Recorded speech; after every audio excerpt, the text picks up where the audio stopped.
Merry Christmas and a Happy New Year to all of you. I hope you all survived the government of Justin Trudeau.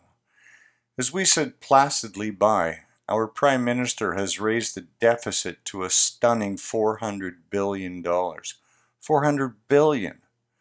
The debt is now a staggering $1.4 trillion, and he has plans to spend $100 billion more on COVID-19 stimulus before the coming year is done.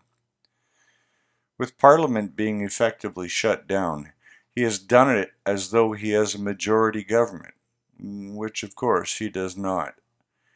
In a year-end interview with the sycophantic Evan Solomon, he said as much. Solomon may cheerlead him and he may feel like he has done a good job, but it is anything but. He seems to think it's okay because government borrows at a very low rate, nowhere near the 19% interest rate the average Canadian pays on his or her credit card for unpaid balances. But to try and spike a difference is to believe in fool's gold. It's still $1.4 trillion. In fact, as noted in a recent Bloomberg story, Trudeau's spending has resulted in more red ink in just 2 months than in any full year in the country's history. There is no oversight by Parliament. The Finance Committee has been stymied by the prorogation of Parliament and then by successive government filibusters which have prevented them from getting the relevant information so they can do their job. All at the expense of the Canadian taxpayer who deserves much better. Let's not forget, too, that the Trudeau government is doing its level best to keep the information of its profligate spending from the Canadian people.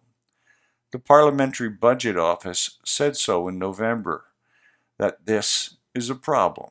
In the report, the PBO said, quote, "While the sum of these measures is significant, the amount of information that is publicly available to track this spending is lacking, thus making it more challenging for parliamentarians to perform their critical role in overseeing government spending and holding it to account." End quote.